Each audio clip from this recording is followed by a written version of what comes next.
शुक्लां ब्रह्मविचारसारपरमामाद्यां जगद्व्यापिनीं वीणापुस्तकधारिणीमभयदां जाड्यान्धकारापहं हस्ते स्फाटिकमालिकां विदधतीं पद्मासने संस्थितां वन्दे तां परमेश्वरीं भगवतीं बुद्धिप्रदां शारदां।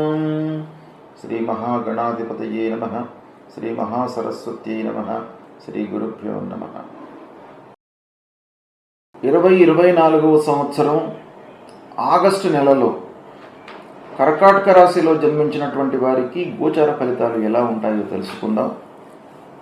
కర్కాటక రాశి వారికి ఆగస్టు మాసంలో గ్రహస్థితి ఎలా ఉంది అనేటువంటి విషయం చూసినట్టయితే, సూర్య భగవానుడు జన్మస్థానంలో, తదనంతరం ద్వితీయ స్థానంలో సంచరిస్తున్నాడు.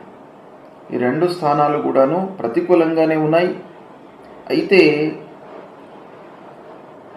కర్కాటక రాశిలో జన్మించినటువంటి వారికి మిత్రక్షేత్రము, స్వక్షేత్రములలో సూర్య భగవానుడు సంచరిస్తున్నాడు కనుక ఈ ప్రతికూలత కొంత తగ్గే అవకాశాలు ఉంటాయి.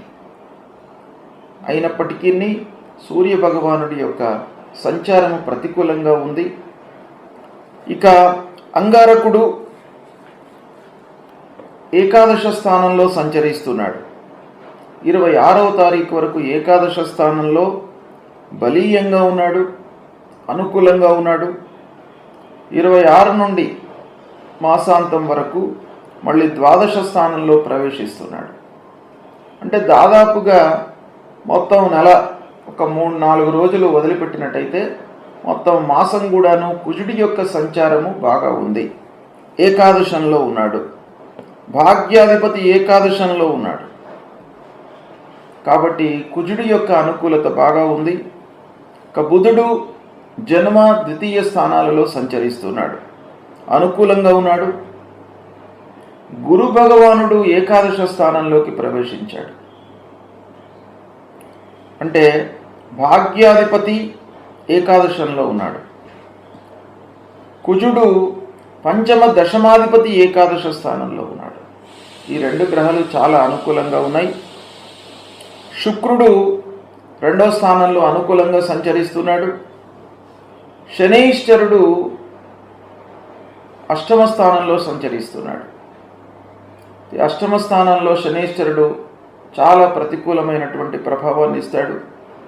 అయితే వక్రించి ఉన్నాడు కనుక ఆ 8వ స్థానం మూలకంగా ఇచ్చేటువంటి దుష్ప్రభావము, ప్రతికూలత కొంత తగ్గే అవకాశం కూడాను ఉంది. అయినప్పటికీ శని భగవానుడు ప్రతికూలంగానే ఉన్నాడు. ఇక రాహువు భాగ్యస్థానంలో 9వ స్థానంలో సంచరిస్తున్నాడు. రాహు ప్రతికూలంగా ఉన్నాడు, కేతువు అనుకూలంగా ఉన్నాడు. ఈ విధంగా ఆలోచించినట్టయితే కుజుడు, గురు, శుక్రుడు, బుధుడు, కేతువు ఈ గ్రహాలు ఈ మాసంలో అనుకూలంగా ఉన్నాయి. మిగతా గ్రహాలు ప్రతికూలంగా ఉన్నాయి. కనుక ఓవరాల్గా మనం ఆలోచించినట్టయితే గ్రహస్థితి ఒక మోస్తరుగా ఉంటుంది. అంటే సామాన్యం కంటే కూడాను కొంత అనుకూలతనే ఎక్కువగా కనబడుతుంది. శనేశ్వరుడి యొక్క ప్రభావం మటుకు బాగా ఉంది. 8వ స్థానంలో సంచరిస్తున్నాడు కనుక శని ప్రభావము ఎక్కువగా ఉంటుంది. మిగతా గ్రహాలు పర్వాలేదు, బాగానే ఉన్నాయి. అయితే ఓవరాల్గా మనం సమిష్టిగా ఆలోచించినట్టయితే ఈ కర్కాటక రాశిలో జన్మించినటువంటి వారికి బంధువులు, ఆత్మీయులు, స్నేహితులతో సామరస్యంగా మీరు ఉంటూ పనులు నెరవేర్చుకునేటువంటి సమయము ఈ ఆగస్టు నెల. కాబట్టి పనులు నెరవేరుతాయి. బంధువర్గం అంతా కూడాను మీకు సహకరిస్తుంది. పూర్వం ఎవరైతే శత్రుత్వం పెంచుకున్నారో మీ విషయంలో, లేదా శత్రుత్వం ఏర్పడిందో, వాళ్ళ మూలకంగా మీకు మంచి జరిగే అవకాశాలు ఉన్నాయి. అంటే సామరస్యం అనేటువంటిది మీకు బాగా పెరుగుతుంది, స్నేహం పెరుగుతుంది, స్నేహితులతో మంచి సంబంధాలు ఏర్పడతాయి. ఇక వ్యవసాయదారులకు ముఖ్యంగా అనుకూలమైనటువంటి మాసం ఈ ఆగస్టు మాసం. వ్యవసాయదారులు చాలా సంతృప్తిగా ఉంటారు. అనుకూలమైనటువంటి వాతావరణం ఉంటుంది. రాబడి, పంట విషయంలో ఒక సంతృప్తి అనేటువంటిది ఉంటుంది. ఈ ఆగస్టు మాసము పంటలు వచ్చేటువంటి సమయం కాదు, కానీ ఆ వ్యవసాయం మూలకంగా మీరు చాలా సంతృప్తిగా ఉంటారు. ఇక పారిశ్రామికవేత్తలు, ఫ్యాక్టరీస్ రన్ చేస్తున్నటువంటి వారు కూడాను చాలా సంతృప్తిగా ఉంటారు. ఈ మాసంలో ఉత్పత్తి పెరుగుతుంది. ఉత్పాదనతో మీరు చాలా సౌఖ్యంగా ఉంటారు. అంటే మిషనరీస్ మూలకంగా మీకు ఇబ్బందులు రావు, లేబర్ మూలకంగా ఇబ్బందులు రావు. వాళ్ళందరూ కూడాను మీకు సహకరించేటువంటి అవకాశం ఈ మాసంలో ఉంది. ఇక భూమి అంటే ప్లాట్లు కొనడము, వాహనము కొనడము అవకాశం ఈ మాసంలో కనబడుతుంది. అయితే ఆర్థిక స్థితి కొంత ఫ్లక్చుయేషన్ ఉంది గనక మీరు కొంత ఆలస్యం కావచ్చు కొనడంలో, కానీ కొనడం మట్టుకు జరుగుతుంది. ఇక వ్యాపారస్తులకు, వ్యాపారం చేస్తున్నటువంటి వారికి అనుకూలమైనటువంటి మాసం. చాలా సంతృప్తిగా ఉంటారు. క్రయ విక్రయాలు లాభదాయకంగా ఉంటాయి. అమ్మడము, కొనడము, ఈ వ్యాపారము మీకు బాగా లాభిస్తుంది. ఇక చాలా రోజుల నుంచి పెండింగ్లో ఉన్నటువంటి కేసులు,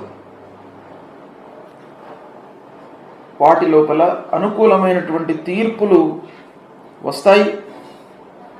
కోర్టు వ్యవహారాలలో మీకు సంతృప్తి కలుగుతుంది. ముఖ్యంగా ఈ మాసంలో మనకు గ్రహస్థితి మూలకంగా కనబడేటువంటి విషయం ఏంటంటే, పెండింగ్లో ఉన్నటువంటి కేసులలో మీకు విజయం చేకూరేటువంటి అవకాశం బాగా ఉంది. చాలా రోజుల నుంచి మీరు మదన పడుతున్నటువంటి విషయాలు, చాలా రోజుల నుంచి మిమ్మల్ని ఇబ్బంది పెడుతున్నటువంటి కేసులు, వీటి నుండి మీరు విముక్తులయ్యేటువంటి అవకాశం ఈ మాసంలో కనబడుతుంది. ఇక వివాహాది శుభకార్యాలు చేస్తారు. పిల్లల వివాహ విషయంలో మంచి నిర్ణయాలు తీసుకుంటారు. వారికి మంచి సంబంధాన్ని కుదిర్చి వివాహం జరిపించేటువంటి అవకాశాలు బాగా కనబడుతున్నాయి. పిల్లల చదువు విషయం లోపల కూడాను మీరు చాలా ఉన్నతమైనటువంటి భావాలతో ఆలోచిస్తూ ఉంటారు. వారి యొక్క భవిష్యత్తు సుగమంగా, సుఖమయంగా ఉండాలి అనేటువంటి భావనతో మీరు మంచి నిర్ణయాలు తీసుకుంటారు.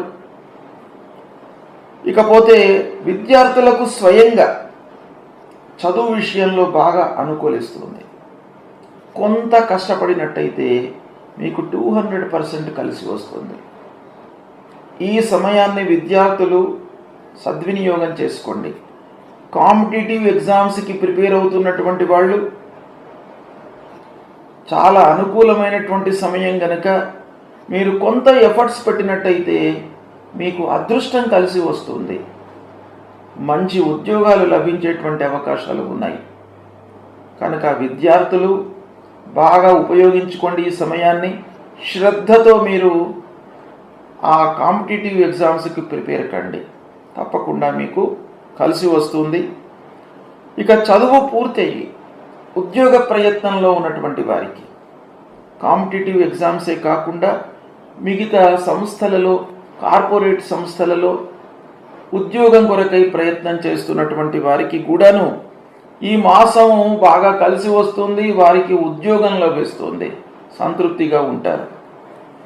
కొత్త ఉద్యోగంలో చేరుతారు. కొత్త ఉద్యోగంలో మీరు చాలా సంతృప్తిగా ఉంటారు. ఇక విద్యార్థులు ఉన్నత విద్యకై ప్రయత్నాలు చేస్తున్నటువంటి వారు బయట దేశాలకు వెళ్ళి చదువుకోవడానికి లేదా దేశీయంగా ఉన్నటువంటి సంస్థలలో, మంచి సంస్థలలో అడ్మిషన్ కొరకై ప్రయత్నాలు చేస్తున్నటువంటి వారు మీకు విజయం చేకూరుతుంది. ఈ మాసం బాగా కలిసి వస్తుంది. దేవత గురుభక్తి పెరుగుతుంది. పెద్దల విషయంలో మీరు చాలా గౌరవంగా ఉంటారు ఈ మాసంలో. తద్వారా వారి యొక్క సూచనలు సలహాలు మీకు అందుతాయి. తర్వాత దైవభక్తి పెరుగుతుంది. తీర్థయాత్రలు, పెద్దలను సందర్శించుకోవడము ఇలాంటివి ఈ మాసంలో మీకు బాగా కనబడుతున్నాయి. ఇక ఇంటిలో ఉన్నటువంటి పెద్దలు, తల్లిదండ్రులు లేదా తాతలు, ఇలాంటి వారి యొక్క దీవెనలు, సహాయ సహకారాలు, వారి యొక్క మంచి మాటల మూలకంగా కూడాను మీ లోపల ఒక సుగమమైనటువంటి ఆలోచన అనేటువంటిది మీకు ఏర్పడుతుంది. తద్వారా మీకు బాగా కలిసి వస్తుంది. కావలసినటువంటి వస్తువులను కొనుగోలు చేస్తారు. ఇంటికి కావలసినటువంటి అన్ని సదుపాయాలపైన కూడాను మీరు మనస్సు నిలుపుతారు. విహారయాత్రలకై ప్రయత్నాలు చేస్తారు. తీర్థయాత్రలు, దైవ దర్శనాలు చేసుకునేటువంటి అవకాశాలు ఈ మాసంలో బాగా కనబడుతున్నాయి. ఇక ఆల్రెడీ ఉద్యోగం చేస్తున్నటువంటి వారికి కూడాను తోటి ఉద్యోగులతో సామరస్యత, స్నేహము, ఒక ఆనందకరమైనటువంటి వాతావరణము ఉంటుంది. ఇక హైయప్స్తో కూడాను మీకు సత్సంబంధాలు ఉంటాయి. మీ పనిని గుర్తించేటువంటి అవకాశాలు ఉన్నాయి. ఈ విధంగా మీకు ఈ మాసంలో కొన్ని విషయాలలో అంటే ఆర్థిక స్థితి కొంత మీరు మనస్సు నిలపాలి. అంటే ఆదాయము, ఖర్చు వీటిపైన మనస్సు నిలపండి. వృధా ఖర్చులను నియంత్రించుకోండి. అదొక్కటి మీరు కట్టడి చేసినట్టయితే చాలా విషయాలలో మీకు బాగా కలిసి వస్తుంది. అయితే ముఖ్యంగా ఈ మాసంలో మీకు శనీశ్వరుడు అష్టమ స్థానంలో సంచరిస్తున్నాడు. ఆ శని భగవానుడి కొరకై మీరు నవగ్రహ దేవాలయానికి వెళ్ళండి, ఆంజనేయ స్వామి దేవాలయానికి వెళ్ళండి. ఇక మూలమంత్రాన్ని రోజు కూడాను జపించుకోండి. నీలాంజన సమాభాసం రవిపుత్రం యమాగ్రజం ఛాయా మార్తాండ సంభూతం తం నమామి శనైశ్చరం అనేటువంటి ఈ మూలమంత్రాన్ని ప్రతినిత్యం కూడాను జపించండి. అంతేకాకుండా విష్ణు సహస్రనామ పారాయణం చేసుకోండి. ప్రతినిత్యం కూడాను ఈ అష్టమ స్థానంలో సంచరిస్తున్నటువంటి శని ప్రభావము తగ్గడానికి ప్రతినిత్యం కూడాను విష్ణు సహస్రనామ పారాయణం చేయండి. అందులో మీకు మొత్తం సహస్రనామాలు పారాయణం చేయడానికి సమయం లేనట్టయితే ఒక్క శ్లోకం వనమాలి గదీశారంగి శంకి చక్రీ చనందకి శ్రీమాన్ నారాయణోర్ విష్ణు వాసుదేవోభిరక్షతు అనేటువంటి ఈ శ్లోకాన్ని మీరు ఒక 24 సార్లు ప్రతినిత్యము చేసుకున్నట్టయితే, లేదా కనీసం ఏదైనా కూడాను మీరు ముఖ్యమైనటువంటి పని కొరకై ఇంట్లో నుంచి వెళుతున్నటువంటి సమయంలో ఈ శ్లోకాన్ని ఉచ్చరించి భగవంతుడికి నమస్కరించి మీరు వెళ్ళండి. ఆ శని ప్రభావం తగ్గిపోతుంది. ఇక రాహువు అదృష్ట స్థానంలో ఉన్నాడు, వెనక్కి లాగుతుంటాడు. మీ ప్రయత్నం చేస్తుంటారు, కానీ అదృష్టం అనేటువంటిది కొంత ఫ్లక్చువేట్ అవుతుంది. కొన్ని విషయాలలో కలిసి రావడము, కొన్ని విషయాలలో ఆలస్యము, కలిసి రాకపోవడము, ఇలాంటి వాటి మూలకంగా మీ లోపల ఒక మానసిక అస్థిరత ఏర్పడేటువంటి అవకాశాలు ఉంటాయి. కనుక ఆ అమ్మవారి దేవాలయానికి వెళ్ళండి, దుర్గామాతను కొలవండి. అర్ధకాయం మహావీర్యం చంద్రాదిత్య విమర్దనం సింహిక గర్భసంభూతం తం రాహుం ప్రణమామ్యహం అనేటువంటి ఈ మూల మంత్రాన్ని పఠించండి. గురు భగవానుడి యొక్క అనుకూలత ఉంది. కర్కాటక రాశిలో జన్మించినటువంటి వారికి గురు భగవానుడు చాలా అనుకూలంగా ఉన్నాడు. భాగ్యాధిపతి ఏకాదశ స్థానంలో సంచరిస్తున్నాడు. పనులు అవుతాయి. ఇంతకు ముందు కంటే మీరు కంపేర్ చేసినట్టయితే ఈ మాసంలో మీకు బాగా కలిసి వచ్చే అవకాశాలు ఉన్నాయి.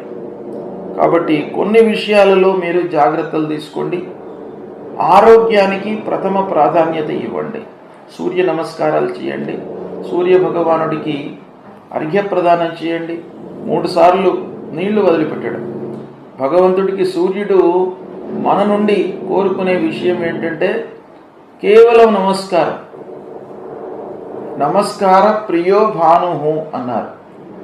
కేవలం మీరు నమస్కారం చేసినట్టయితేనే మీకు సూర్య భగవానుడు ఆరోగ్యాన్ని ఇస్తాడు. మీరు ఏం చేయవలసినటువంటి అవసరం లేదు సూర్యుడికి. కేవలం స్నానం చేసిన తర్వాత ఎండలో నిలబడి ఒక 12 సార్లు సూర్యుడికి నమస్కారం చేయండి, 3 సార్లు అర్ఘ్యప్రదానం చేయండి. తప్పకుండా మీకు ఆరోగ్య సమస్యలను దూరం చేస్తాడు. ఆరోగ్యము మీకు నిలకడగా ఉండేటట్టుగా ఆ భగవంతుడు మీకు ప్రసాదిస్తాడు. కనుక ఆ సూర్యనారాయణుడి యొక్క అనుగ్రహాన్ని పొందండి. తప్పకుండా ఈ మాసం మీకు బాగా కలిసి వస్తుంది. శుభం.